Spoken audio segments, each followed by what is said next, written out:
Well, today I'll be talking on anatomical modification on human foot and pelvis due to assumption of erect posture. Man is the animal which stands perfectly erect, and when we compare it with the posture of apes and monkeys or with other quadrupedal animals, pelvis experience a good number of changes. Just imagine the posture of a terrestrial quadrupedal animal, where the trunk is almost horizontal to the ground and the limbs perpendicular to the ground. So what happened? The trunk is like this, horizontal to the ground, and the limbs vertical. So what happened? It is perpendicular. Then naturally the position of pelvis will be also horizontal to the ground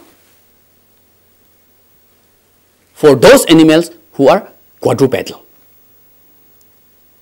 And when men stand erect, the trunk is no more horizontal, but it is vertical. And the legs again vertical. So the pelvis bone is vertical in position and leg bone also vertical in position.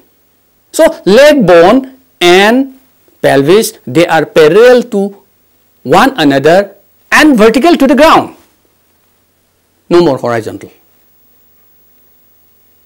And the changes are as such.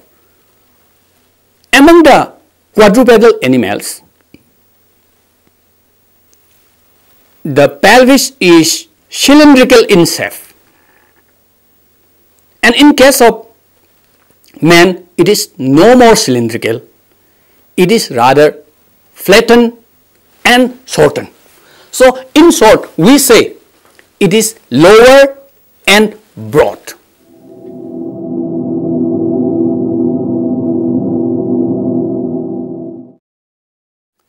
This is a pelvis bone. This is another pelvis bone. These two pelvis bone, they will fuse together and form a pelvic girdle along with this sacrum, like this. So here this pelvis bone, it has three parts. This upper part, it is called ilium, and this part is called ischium, and this part pubis. So ilium, ischium, pubis, they join together at this particular point called acetabulum, and these three bones, they evolve in different rates. So biologically we say pelvis experience a mosaic evolution. So mosaic evolution is a term which means different rate of evolution of an organ system, or maybe bone, maybe tissue, whatever be the case. So on this particular bone, as I said, there are three bones together, fused together, forming this compact bone. So this ilium, then ischium and pubis, they fuse together and form pelvis. But this ilium part, it experienced the fastest change, the fastest evolution. And the ischium part, ischium part experienced the least evolution, the least change. So with the assumption of erect posture, what happened? This ilium part, this becomes broader and shorter, broader and shorter, and almost fan-shaped.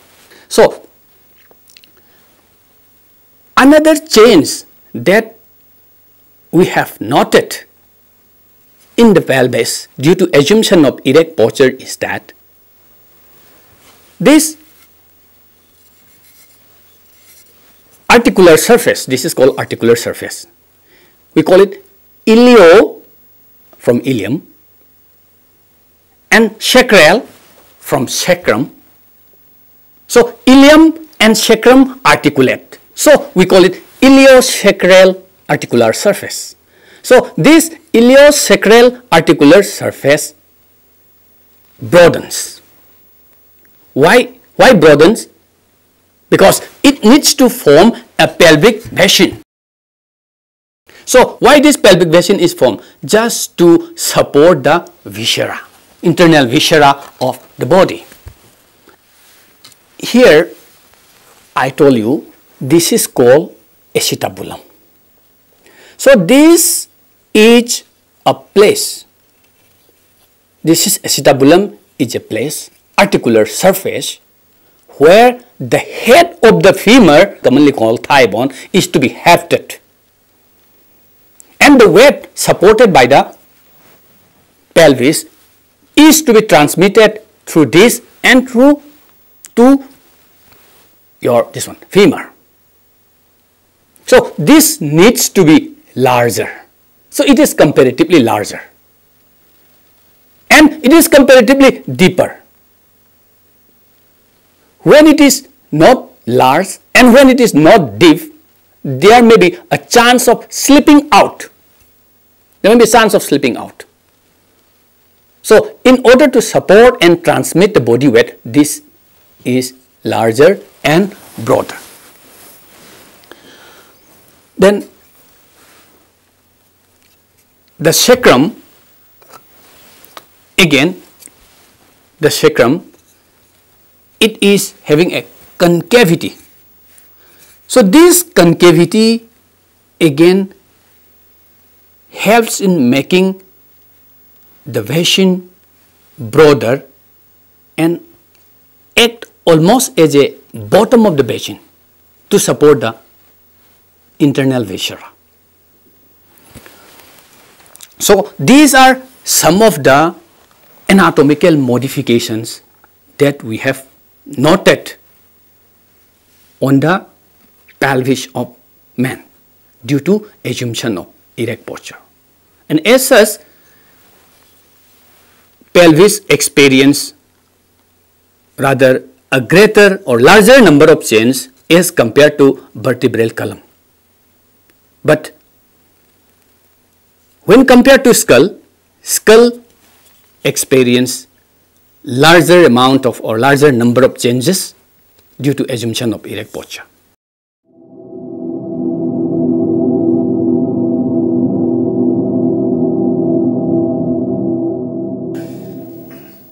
Among the bones of our skeleton, more particularly lower extremity, femur is one such bone which has experienced a number of modifications due to assumption of erect posture. And this is femur bone located at the thigh of our leg. And in fact, this is the longest and the largest bone of human body. And one very important modification that has taken place is that, you see, among the primates, other primates, non-human primates, what happened? The lower limbs are shorter and the upper limb are longer. But in case of man, due to assumption of erect posture, what happened? The lower limb, that means lower extremity, it has increased in length. So as such, the lower extremity is longer than the upper extremity. So that's why this femur is considered to be the longest bone of our human body.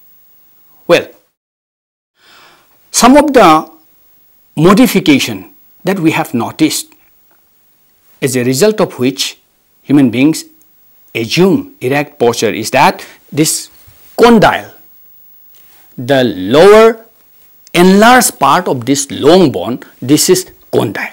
So this one we call it medial condyle, and this we call it lateral condyle. So these condyles are enlarged. Why it is enlarged? It is enlarged because the whole body weight transmitted from the pelvis is to be supported. So it needs to be large. So that's why it is large. So this is one modification that has taken place on the femur due to assumption of erect posture. And another point is that, you see, on the back side, this is the front side, and on the back side, or we call it posterior side, on the posterior side there is a prominent ridge running along the whole length of the shaft. So this is the ridge, a prominent ridge, and this ridge is called linea aspera. This linea aspera is very much well defined. In some of the apes and the monkeys, this is almost absent. So why it is so? This is particularly for attachment of the extensor muscles, which helps in making the body erect. So this presence of linea aspera is another very important characteristics, or rather one of the most important characteristics of human femur, which helps in making human body erect and walk bipedally. Then another point is that, you see, this is head, and this part we call it neck, and this is diaphysis, or what we call shaft. The angle formed by this neck and this shaft, it's called calodiaphysial angle. Calo means neck and diaphysial means shaft. Calodiaphysial angle. So this calodiaphysial angle, it increase. Just assume if it is somewhere like this, if the angle is somewhere like this, rather that means right angle like this, and the body weight pressed from this, then naturally it will tends to break. But when it is supported like this rather in a Y shaft, you see like this. So here when the weight is pressed from this above, it can easily support the body weight. So that is why calodiaphysial angle is large, or rather obtuse angle, roughly about from 120 to 125 degree. So this calodiaphysial angle is again increased. I mean, the increase in calodiaphysial angle is one important remarkable change that we have noticed on human femur due to assumption of erect posture. Then the angle of the femur starting from this to the upper extremity, it is angle outward from knee. What I mean is, the angle of the femur is outward from knee. It is not perfectly vertical. So this outward angle of the femur from knee again helps in supporting the whole body weight. Because had it been perfectly vertical, then when the body weight is pressed from above, there may be chances of falling out. But when it is like this, angle out from above, it easily supports the body weight. And again, at the same time, the head of the femur is comparatively very large as compared to other non-human primates. Why? Because this is to be hafted to the acetabulum of the pelvis, which also has rather a large diameter and comparatively deeper acetabulum. So, in order to haft to that acetabulum, it needs to be large. So, when it is hafted properly in a large area, it can easily hold the body weight.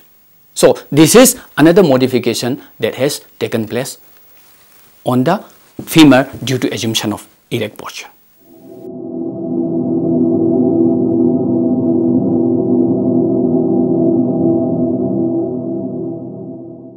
Now, let us come to foot, human foot.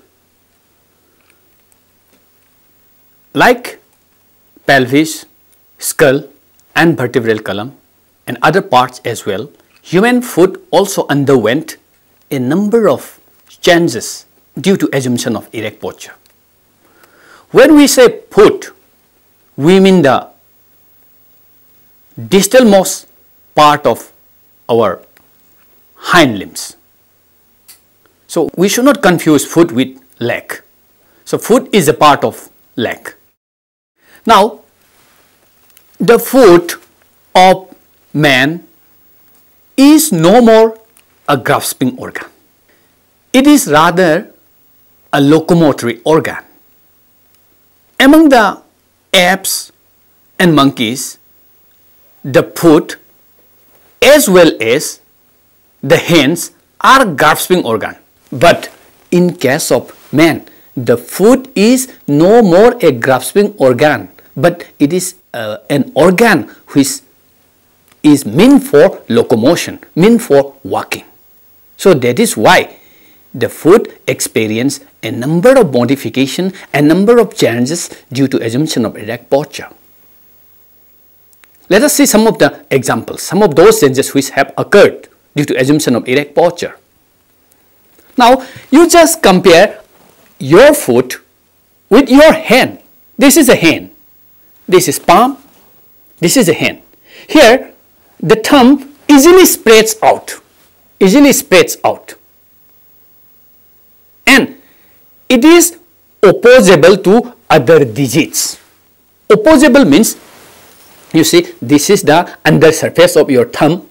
This is the under surface of your index finger, the under surface of your middle finger, ring finger, little finger, like this. You can oppose this surface with this, like this. Now, you can touch this one with this one. So, this is opposable. Here, this is opposable. Can you do like that with your great toe and other digits? Great toe cannot oppose with other toes. So that is why great toe is no more opposable in man, because it is not an organ for grasping. Well, again, that is another modification, another change that man has experienced due to assumption of erect posture. Now, coming to another point, here the thumb, as I told you, it spreads out. It is differentiated, or it is completely bifurcated. It is no more in it's not fastened together by a common ligament. It is quite separate. But in case of great toe, the metatarsal of the great toe is fastened together by a common ligament. So that is why it doesn't spread out. Just assume, if your great toe spreads out like a thumb of your hand, and imagine you walk with a separate, or rather quite separate great toe, then you will frequently step on it. It will be frequently, you will step on it, rather it will be stuffed while walking. So that is why it need not be separate. So it is fastened together by a common ligament. That is another modification. First, non-opposability, that's one point. The second one is great toe is no more separate.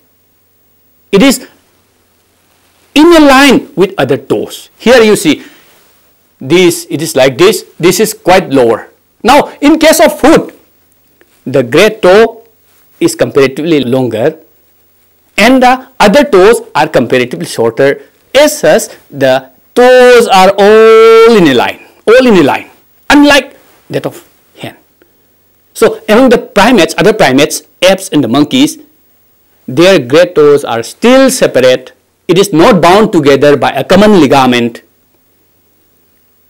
And the foot as such is still a grasping organ.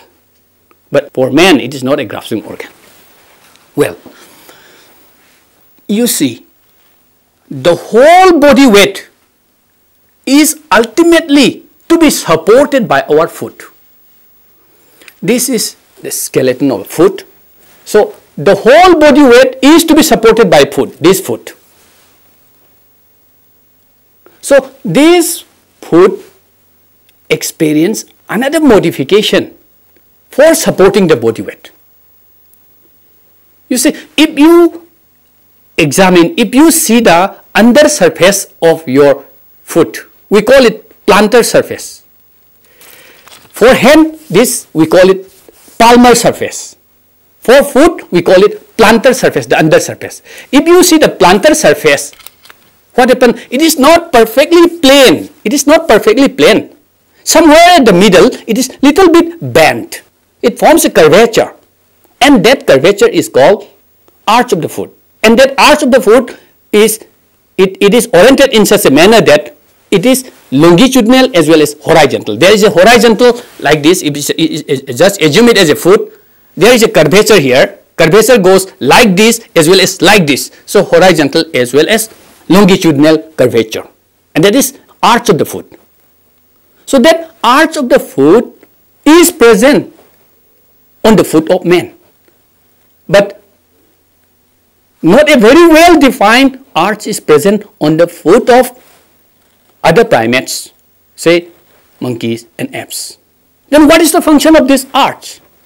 This arch acts as a shock absorber, When a high pressure, a heavy weight is given from the top of the body, you see, it is little bit bent like this. So when it is pressed, it slowly expands.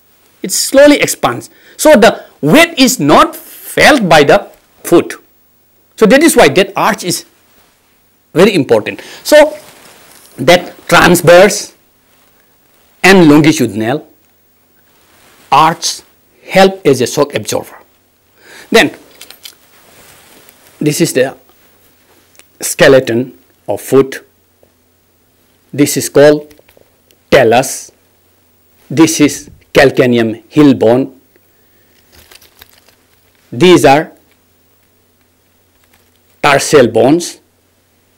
These are metatarsal. 5 metatarsal bones are there. Then these are all phalanges. So altogether, talus 1, calcaneum 2, and another 5 tarsus, then metatarsal 5, and 14 phalanges. So these constitute the foot. It's the skeleton of the foot. And particularly here, what happened? This talus bone and calcaneum bone experience a change. This calcaneum bone, which we call heel bone, bone of the heel, it is comparatively larger and it elongates backward little bit. Why? Just to help in supporting the body weight. So that is another modification that human foot is experienced. Then this talus bone, it is again enlarged. This is also larger than the talus bone of other primates, apes and monkeys, and it is wedge shape. Why? Again, it helps in transmitting and supporting the body weight.